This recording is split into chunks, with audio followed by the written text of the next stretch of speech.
할렐루야. 지난 주일 저녁 예배 때와 헤어스타일이 바뀌어서 혹시 못 알아보는 분이 계실지도 모르겠습니다. 유한선 목사입니다. 제가 우리 교회에서 누가 제일 잘생겼나 한번 살펴보고 김영길 목사님이 제일 잘생긴 것 같아서 김영길 목사님이 가시는 헤어샵에 가서 머리를 잘랐습니다. 근데 디자이너 선생님께서 김영길 목사님과 똑같이 잘라드릴까요? 하시기에 똑같이 자르면 제가 손해입니다. 더 잘 잘라주십시오 했더니 조금 더 빠글빠글하게 볶아주셔가지고 머리가 제가 생각했던 것보다는 조금 더 빠글빠글하게 나왔습니다. 우리 김영길 목사님 부친 대신 김수경 장로님께서 지금 투병 중이신데 날마다 나와서 찬양 인도하시는 우리 김영길 목사님 보실 때마다 함께 기도해 주시고 또 의인의 기도를 들으시는 하나님의 역사하심을 함께 경험하는 믿음의 동역자들 되기를 간절히 소망합니다. 어느덧 성막에 담긴 복음 5번째 시간이 되었습니다. 이제 우리는 성막들에 있는 번제단을 지나 성소 안에 들어가서 물두멍과 진설병상을 지나서 이제 이 성소 휘장 앞에 있는 분향단 앞에 섰습니다. 오늘 이 말씀을 통해서 분향단을 통하여 하나님께서 성도에게 주시는 사명이 무엇인지 깨닫는 귀한 시간 되기를 바랍니다. 제가 평소에 집에 들어가려고 하면 엘리베이터를 타야 합니다. 이제 엘리베이터를 타면 평소에는 별 생각 없이 타고 올라가는데 이제 신경 쓰이게 되는 때가 있습니다. 엘리베이터에서 특별한 냄새가 날 때이죠. 하나는 불쾌하는 냄새이고 또 하나는 저를 기분 좋게 하는 향취입니다. 불쾌하게 하는 냄새는 담배 냄새입니다. 때로는 역한 담배 냄새가 엘리베이터에 가득 차서 엘리베이터에서 피시지는 않았겠지만 밖에서 피고 들어오시면서 그 엘리베이터 안에 그 향기가 그 냄새가 밴 거죠. 저는 비흡연자이기 때문에 그렇게 안 보이시나요? 저는 비흡연자이기 때문에 담배 냄새를 조금만 맡아도 좀 역하고 좀 불쾌한 기분이 듭니다. 근데 다른 한 경우는 이 엘리베이터 안에서 아주 기분 좋은 향기가 날 때입니다. 그 향수를 좋은 향수를 뿌리셨거나 아니면 좋은 샴푸를 쓰셔가지고 그분의 향취가 엘리베이터에 남은 것이죠. 이러한 냄새가 날 때면 이렇게 꾸미고 어디를 가시는 걸까? 그분이 얼마나 멋지게 꾸미고 나가시는 걸까? 이렇게 생각을 하기도 합니다. 담배 냄새가 특별히 나쁘거나 향수의 향이 더 좋다거나 하는 것은 아닙니다. 그러나 저마다 사람은 자신의 삶의 향기를 통해서 자신의 삶의 공간에 그 향기를 채우면서 살아가고 있습니다. 정작 자신의 몸에서 어떤 향기가 나는지 자신은 잘 못 느끼지만 같은 공간을 공유하는 사람들은 그 향기를 통해서 기분이 좋아지기도 하고 또 불쾌해지기도 합니다. 하나님 앞에 서는 우리들은 하나님께 어떠한 향취를 풍겨드려야 할까요? 우리가 오늘 말씀을 통해서 깊이 묵상하기를 바랍니다. 오늘 우리는 성막 가운데 언약궤가 있는 지성소 바로 앞에 위치한 분향단에 대해서 살펴보고자 합니다. 분향단은 분향하는 제단이죠. 분향이란 무엇입니까? 향기로운 연기를 피우는 일입니다. 이 연기를 피우는 목적은 성경에 보면 여호와 앞에 분향하였다라고 이야기하고 있죠. 즉 분향단에서의 분향은 하나님을 기쁘시게 하는데 목적이 있습니다. 그렇다면 분향하는 행위가 오늘날 우리에게는 어떤 의미가 있겠습니까? 성경을 통해서 한번 살펴보겠습니다. 요한계시록 5장 8절을 함께 읽어보겠습니다. 그 두루마리를 취하심에 네 생물과 24장로들이 그 어린 양 앞에 엎드려 각각 검은고와 향이 가득한 금 대접을 가졌으니 이 향은 성도의 기도들이라. 이어서 요한계시록 8장 말씀을 함께 읽겠습니다. 또 다른 천사가 와서 제단 곁에 서서 금 향료를 가지고 많은 향을 받았으니 이는 모든 성도의 기도와 합하여 보좌 앞 금 제단에 드리고자 함이라. 향연이 성도의 기도와 함께 천사의 손으로부터 하나님 앞으로 올라가는지라. 요한계시록에서 이 향은 성도의 기도들이라. 또 향연과 성도의 기도가 함께 천사의 손으로부터 하나님 앞에 올라간다라고 묘사하고 있습니다. 우리 구약성경 시편 141편 말씀을 한번 함께 읽어보겠습니다. 여호와여, 내가 주를 불렀사오니 속히 내게 오시옵소서. 내가 주께 부르짖을 때에 내 음성에 귀를 기울이소서. 나의 기도가 주의 앞에 분향함과 같이 되며 나의 손드는 것이 저녁 제사같이 되게 하소서. 여호와여, 내 입에 파수꾼을 세우시고 내 입술의 문을 지키소서. 여기서도 나의 기도가 주의 앞에 분향함과 같이 되어 라고 말하고 있습니다. 성도의 기도를 분향단에서 하나님을 기쁘시게 하기 위하여 올려드리는 분향과 비교하여 이야기하고 있죠. 다시 한번 신약성경으로 돌아가서 누가복음 1장 말씀을 함께 읽겠습니다. 마침 사가랴가 그 반열의 차례대로 하나님 앞에서 제사장의 직무를 행할세 제사장의 전례를 따라 제비를 뽑아 주의 성전에 들어가 분향하고 모든 백성은 그 분향하는 시간에 밖에서 기도하더니 주의 사자가 그에게 나타나 향단 우편에 선지라. 사가랴가 보고 놀라며 무서워하니. 누가복음에서 제사장 사가랴가 하나님 앞에서 제사장 직무를 감당하기 위해 성전에 들어가 분향할 때 모든 백성은 그 분향하는 시간에 밖에서 기도하고 있었다라고 본문은 이야기합니다. 많은 성경을 통하여 분향이 어떤 의미를 가지고 있는지 우리가 살펴보았습니다. 하나님의 말씀은 분향하는 이 제의를 성도의 기도와 같다. 성도의 기도이다. 성도의 기도는 하나님께 드리는 분향이다라고 분명히 이야기하고 있습니다. 특히 세례요한의 아버지 제사장 사가랴가 분향할 때 모든 백성이 기도하고 있었다라는 것을 보면 그 성전 안에 들어가지 못하는 백성들은 분향하는 것 대신에 기도하였다라는 것을 우리는 알 수 있습니다. 하나님께서는 단순히 제사장이 드리는 형식적인 제의를 받기 원하시는 것이 아니라 모든 백성의 기도, 개인이 드리는 기도, 또 성도들이 영과 진리로 드리는 기도를 받기 원하신다라는 것을 우리가 알 수 있습니다. 그림을 한번 같이 볼까요? 분향단은 위의 그림과 같이 등잔대와 떡상을 지나 우리 지성소와 성소를 가리고 있는 중심 휘장 앞에 놓여져 있습니다. 그리고 그 뒤에는 오늘 본문에서 말씀하신 것처럼 하나님께서 내가 너와 만날 곳이라고 하시는 속죄소 바로 앞에 휘장을 사이에 두고 놓여 있습니다. 다음 그림을 보겠습니다.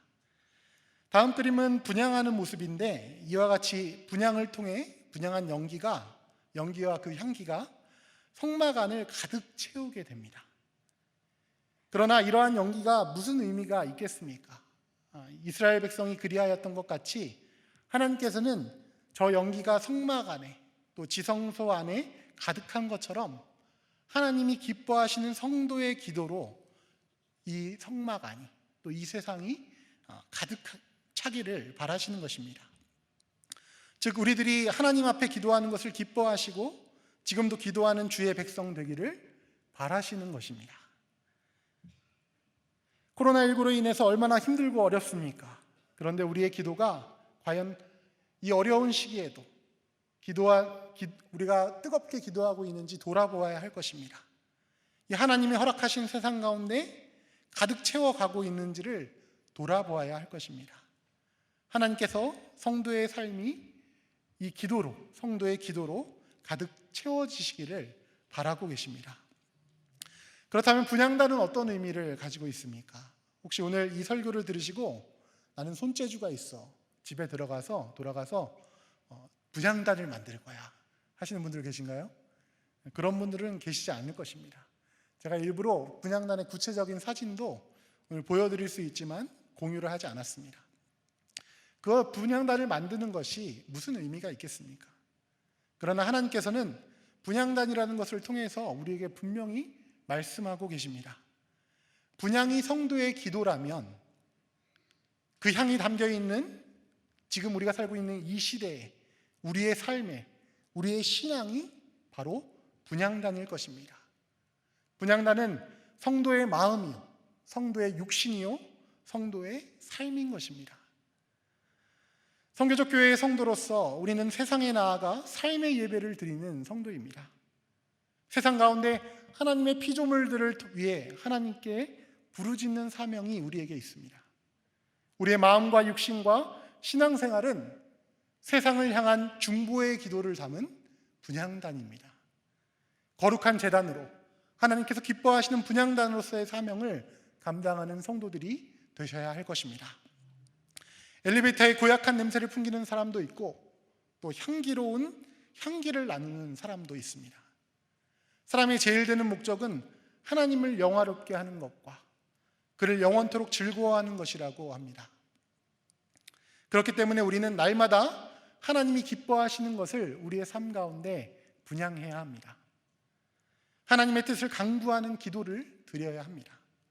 그리스도인들이 얼마나 청결한 마음으로 어떤 기도의 제목을 담아 분향하고 있는가 날마다 점검해야 할 것입니다. 그렇다면 하나님께서 기쁘게 받으시는 기도는 무엇입니까? 첫째로 하나님께서 연락하시는 기도는 믿는 자의 기도입니다. 오늘 본문 출애굽기 30장 1절에서 5절을 살펴보면 분향단 제작과 놓는 위치에 대한 법을 말씀하고 있습니다. 분향단과 분향하는 법도와 규칙을 하나님께서 주셨다면 그와 같이 성도의 기도에도 하나님께서 주신 형식이 있을 것입니다. 하나님께서 정해주신 규칙을 지키는 사람은 반드시 이렇게 해야 돼. 하나님이 이 형식에 주신 의미가 있을 거야 라는 믿음을 가지고 그렇게 만들겠죠. 우리의 기도도 믿음이 담겨있지 않다면 하나님께서 기뻐하시는 기도가 되지 못할 것입니다. 성막이 예배의 모형이라고 하면 하나님께서는 예배의 형식과 예배드리는 성도들의 역할과 태도를 우리에게 지도하심으로 하나님의 백성들이 드리는 예배가 하나님께서 받기를 원하시는 예배의 본질을 벗어나지 않도록 하셨습니다. 즉 우리가 영과 진리로 예배할 수 있도록 지도하신 것입니다. 기도는 믿음의 가장 확실한 표현입니다. 연약한 우리들이 하나님 앞에 간절히 엎드리는 믿음의 최후의 보루가 기도입니다. 하지만 동시에 기도는 우리의 믿음이 반드시 동반되어야 하는 것입니다. 혹시 기도하시면서 반신반의하십니까? 기도라도 한번 해봐 라고 흔히들 우리가 이야기하죠. 물론 연약한 믿음 가운데 있을 때, 우리가 아직 믿음이 온전치 않을 때 기도라도 한번 해봐 라는 것은 큰 위로와 또 신앙의 교육이 될 수도 있습니다. 그런데 하나님의 성도로 부름받은 자들, 사명을 가진 자들에게는 그것으로는 부족합니다. 기도를 통하여 하나님의 뜻이 이루어질 것을 굳게 믿고 기도하고 계십니까? 기도하면서도 믿지 않는 사람들이 있습니다. 그렇다면 그 기도는 그저 형식만 남은 기도일 것입니다. 기도하면서 하나님을 두려워하지 않는 이들이 있습니다. 기도가 무엇인지 믿지 않기 때문입니다. 마태복음 6장 5절에서 8절에 예수님의 말씀을 귀 기울여 들으면 또 너희는 기도할 때 외식하는 자와 같이 하지 말라. 그들은 사람에게 보이려고 회당과 큰 거리 어귀에 서서 기도하기를 좋아하느니라. 내가 진실로 너희에게 이르노니 그들은 자기 상을 이미 받았느니라. 너는 기도할 때 내 골방에 들어가 문을 닫고 은밀한 중에 계신 내 아버지께 기도하라. 은밀한 중에 보시는 내 아버지께서 갚으시리라. 또 기도할 때 이방인과 같이 중언부언하지 말라. 그들은 말을 많이 하여야 들으실 줄 생각하느니라.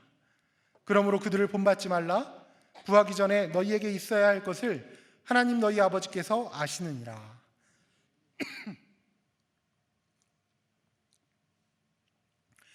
기도할 때 외식하는 자들은 하나님을 두려워하지 않고 오히려 믿음 없이 기도함으로 죄인이 되는 사람들입니다. 기도하면서 믿음이 없다는 것은 그저 형식만 남은 기도를 드리고 있는 것입니다. 그러한 기도는 능력이 없습니다. 하나님께서 함께 하시지 않습니다. 하나님이 그 기도 가운데 계시지 않기 때문에 우리가 엉뚱한 곳에서 분향하는 것과도 같습니다. 하나님께서 연락하시는 기도는 믿음으로 드리는 성도의 기도입니다. 분향단을 하나님의 말씀대로 제작하는 것이 중요한 것처럼 기도의 가장 중요한 형식이 있다면 그것은 우리의 믿음입니다. 예수님은 은밀한 중에 보시는 내 아버지께서 갚으시리라. 너희에게 있어야 할 것을 하나님 너희 아버지께서 아시느니라 라고 말씀하셨습니다. 성도의 믿음이 기도를 거룩하게 하는, 하나님이 흠양하게 하시는 향기가 되게 하는 능력인 줄 믿습니다. 둘째로, 하나님께서 연락하시는 기도는 거룩히 구별된 삶을 사는 의인의 기도입니다. 우리 야고보서 5장 말씀을 함께 읽겠습니다. 믿음의 기도는 병든 자를 구원하리니 주께서 그를 일으키시리라. 혹시 죄를 범하였을지라도 사하심을 받으리라. 그러므로 너희 죄를 서로 고백하며 병이 낫기를 위하여 서로 기도하라. 의인의 강구는 역사하는 힘이 큼이니라. 시편 말씀을 함께 읽겠습니다. 내 짐을 여호와께 맡기라. 그가 너를 붙드시고 의인의 요동함을 영원히 허락하지 아니하시리로다. 두 본문에서 하나님께서 말씀하고 계시는 의인은 어떤 사람들입니까? 믿는 사람입니다. 하나님의 뜻이 이루어지는 것을 믿는 사람입니다. 우리가 세상에서 생각하는 어떤 사람을 구했거나 영웅적 역할을 했거나 그러한 사람들을 의인으로 부르시는 것이 아니라 하나님을 믿고 의지하고 신뢰하는 사람을 성경은 의인이라고 이야기합니다. 그래서 기도는 의인, 믿음으로 드리는 사람의 은혜인 동시에 은사입니다. 오늘 보면 출애굽기 30장 9절에서 10절 말씀을 보면 너희는 그 위에 다른 향을 사르지 말며 번제나 소제를 드리지 말며 전제에 술을 붓지 말며 아론이 1년에 한 번씩 이 향단불을 위하여 속죄하되 속죄제의 피로 1년에 한 번씩 대대로 속죄할지니라. 이 제단은 여호와께 지극히 거룩하니라 라고 말씀하셨습니다. 우리 레위기 말씀을 함께 읽어볼까요? 아론의 아들 나답과 아비후가 각기 향로를 가져다가 여호와께서 명령하시지 아니하신 다른 불을 담아 여호와 앞에 분향하였더니 불이 여호와 앞에서 나와 그들을 삼키매 그들이 여호와 앞에서 죽은지라. 모세가 아론과 그의 아들 엘르아살과 이다말에게 이르되 너희는 머리를 풀거나 옷을 찢지 말라. 그리하여 너희가 죽음을 면하고 여호와의 진노가 온 회중에게 마침을 면하게 하라. 오직 너희 형제 이스라엘 온 족속은 여호와께서 치신 불로 말미암아 슬퍼할 것이니라. 여호와의 관유가 너희에게 있은즉 너희는 회막문에 나가지 말라. 그리하면 죽음을 면하리라. 그들이 모세의 말대로 하니라. 레위기 10장 말씀을 보면 아론의 아들 나답과 아비후가 여호와께서 명령하시지 아니하신 다른 불을 담아 여호와 앞에 분향하였다가 죽임을 당합니다. 이들은 하나님께서 말씀하시는 것을 우습게 알았습니다. 믿지 않은 것입니다. 그들은 하나님을 두려워하지 않은 것입니다. 기도에 있어서 믿음은 이렇게 중요한 것입니다. 믿음 없이 드리는 가벼운 기도, 값싼 기도는 살리는 기도가 되기는커녕 다른 이들까지도 죽음에 이르게 하는 기도가 되기도 하는 것입니다. 구원에 이르게 하는 기도가 아니라 오히려 자신보다 더 죄인이 되게 하는 기도가 되는 것입니다. 자신뿐만 아니라 그 공동체를 어렵게 하는 것입니다. 의인은 믿음을 가지고 있어서 하나님을 신뢰하고 의지하지만 동시에 그 믿음 때문에 하나님을 두려워하는 사람입니다. 기도하는 한마디 한마디를 하나님 앞에 드릴 때 하나님을 사랑하고 그리스도의 보혈의 능력을 의지하며 성령의 능력을 믿고 기도합니다. 그리하여 기도하는 사람의 삶을 변화시키는 하나님의 능력이 되는 것입니다. 삶의 열매를 드리는 사람이 되는 것입니다. 제가 중등부를 오랫동안 섬겼습니다. 한 12년에서 13년 정도 중등부 아이들과 함께 했는데 제가 시험 기간 때마다 학생들에게 잔소리처럼 이야기했습니다. 공부 안 할 거면 시험 잘 보게 해달라고 기도하지 마라 라고 잔소리를 했습니다. 정말 시험을 잘 보는 것이 기도의 제목이면 지금 기도하고 바로 집으로 돌아가서 책상 위에 앉아서 집중해서 기도해라. 하나님께 기도한 것처럼, 하나님께 예배 드리는 것처럼 앉아서 열심히 기도해라 라고 이야기했습니다. 말로만 하나님 앞에 기도하는 것이 아니라 앉아서 공부할 때 너희들이 드린 기도가 정말 하나님께서 기뻐 받아주시고 또 이루어 주시는 기도가 되는 것이다 라고 잔소리를 했습니다. 학생들이 교회에 와서 기도하고 저 시험 잘 보게 해주세요 라고 기도하고 하나님을 두려워한다면 어찌 입술로는 기도하고 성실히 기도하지 않을 수 있겠습니까? 거룩히 구별하여 드리는 기도는 이런 것입니다. 하나님을 두려워하여 거룩히 구별한다는 것은 공부 잘하게 해달라는, 좋은 성적 거두게 해달라고 기도한 학생이 정말 성실히 앉아서 하나님 앞에 공부하는 것, 그 시간을 하나님께 온전히 드리는 것, 그것이 바로 의인이요 하나님을 믿고 두려워하는 사람인 것입니다. 거룩히 구별하여 드리는 기도를 통해서 하나님께서는 성도의 삶을 변화시키십니다. 오늘 우리가 기도하였다면 우리의 삶이 기도한 대로 변화될 것입니다. 하나님께 의뢰한 대로 우리의 삶이 변화되어 갈 것입니다. 의인이 드리는 기도가 믿음의 기도이지만 동시에 믿음의 기도가 의인의 삶을 새롭게 만드는 하나님의 능력입니다. 마지막으로 하나님이 기뻐하시는 기도, 하나님이 연락하시는 기도는 항상 드리는 기도입니다. 출애굽기 30장 7절에서 8절은 아론이 아침마다 그 위에 향기로운 향을 사르되 등불을 손질할 때에 살을 찌며 또 저녁 때에 등불을 켤 때에 살을 찌니 이 향은 너희가 대대로 여호와 앞에 끊지 못할지며 라고 말하고 있습니다. 누가는 누가복음에서 특별히 기도하시는 예수님의 모습을 비중 있게 다루고 있습니다.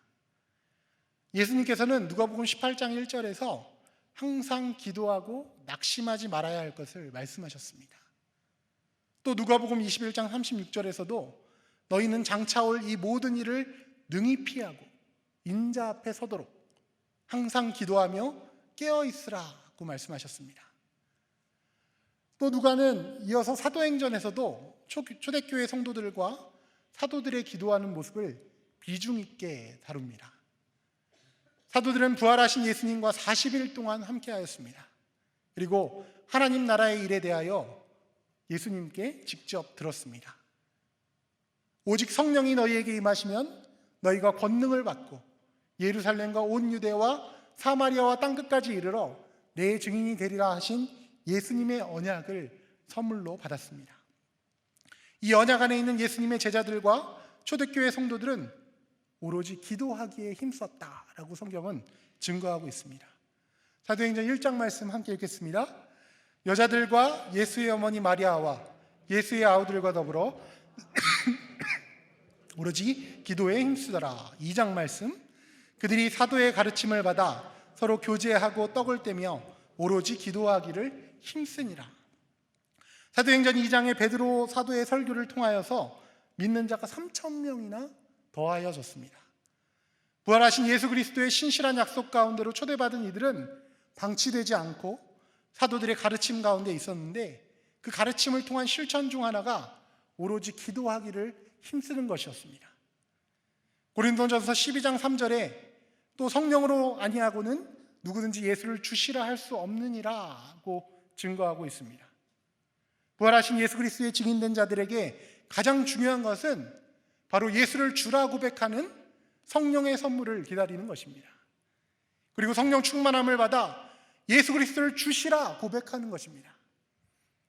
죄사함을 통한 구원의 기쁨을 누리며 부활하신 예수 그리스도의 소망을 붙잡고 살아가기 위해 그들에게 가장 중요한 것은 성령으로 말미암아 예수 그리스도를 주라 고백하는 것이었습니다.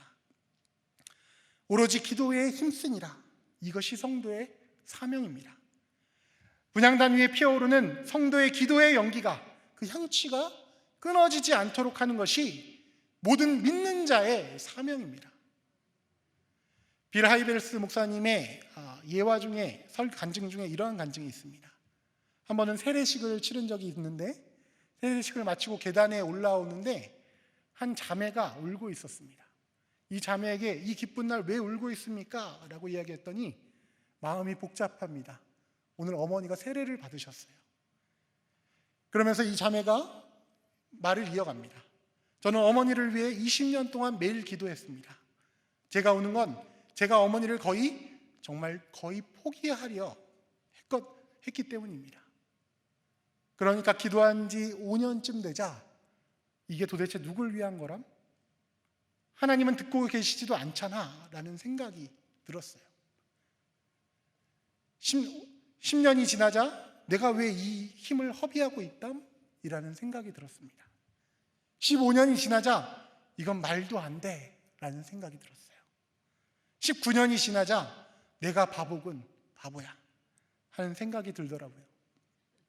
하지만 왠지 기도는 쉬지 않고 계속했지요. 비록 믿음은 약했지만 쉬지 않고 계속 기도했는데 결국 어머니가 그리스도께 인생을 바치게 되었고 오늘 이렇게 세례를 받으신 거예요. 다시는 기도의 힘을 의심하지 않겠어요 라고 고백했다고 합니다. 저희 집에는 가끔 이제 울음소리가 온 집안에 가득 울려 퍼집니다. 태어난 지 5개월밖에 되지 않았지만 그 울음소리가 얼마나 우렁찬지 반응을 보이지 않으면 집이 뒤집어질 것처럼 울어 제낍니다. 바로 엄마 아빠를 부르는 소리죠. 엄마 나 배고파요. 나 지금 일어났어요. 안아주세요. 기저귀 갈아주세요 라고 우는 것입니다. 엄마를 찾아 헤매이는 간절한 울음소리입니다. 그 울음소리에는 간절함도 있고 또 두려움도 있습니다. 그렇지만 또 믿음도 있습니다. 내가 큰 소리로 울면 엄마 아빠가 오실 거야 라는 확신이 있는 것입니다. 그래서 그 어린아이는 온 힘을 다해 울어 제낍니다. 오늘 보면 출애굽기 30장 6절에는 여호와 하나님은 이 속죄소에서 우리가 다음에 들을 이 속죄소에서 내가 너와 만날 곳이라고 하였습니다. 하나님은 성도의 기도의 향연이 성막 안에 이 휘장을 넘어 속죄소가 있는 지성소 안까지 가득 찼을 때 우리를 만나 주신다고 약속하셨습니다. 우리는 울부짖고 기도하며 때로는 침묵으로 기도하며 때로는 쉬지 않고 기도하며 성도의 기도가 교회에 가득 차기를, 우리 가정에 가득 차기를, 우리가 살고 있는 이 세상 가운데 가득 차기를 간절히 바라며 기도의 사명을 감당해야 할 것입니다. 그래서 성도는 기도해야 합니다. 갓난아기들 같이 순전하고 신령한 젖을 사모함으로 하나님께서 우리에게 말씀하실 것을 기대하며 기도해야 하는 것입니다. 그 기도의 사명을 감당하시는 우리 상담교회 성도님들 되시기를 간절히 축원합니다. 오늘 주신 말씀을 기억하며 함께 하나님 앞에 기도드리겠습니다. 성도의 기도를 기뻐 받으시는 하나님 아버지, 겸손히 주님 앞에 나와 성도의 기도 가운데 말씀하시는 하나님의 말씀을 사모합니다. 하나님, 우리의 기도를 기뻐 받으시고 하나님 사랑하시는 세상 가운데 기도하는 성도들을 더하여 주시옵소서. 또한 세상 가운데 성도의 기도가 가득하여 하나님 지으신 이 세상의 아름다움을 회복하는 역사를 더하여 주시옵소서. 예수 그리스도의 이름으로 기도드립니다. 아멘.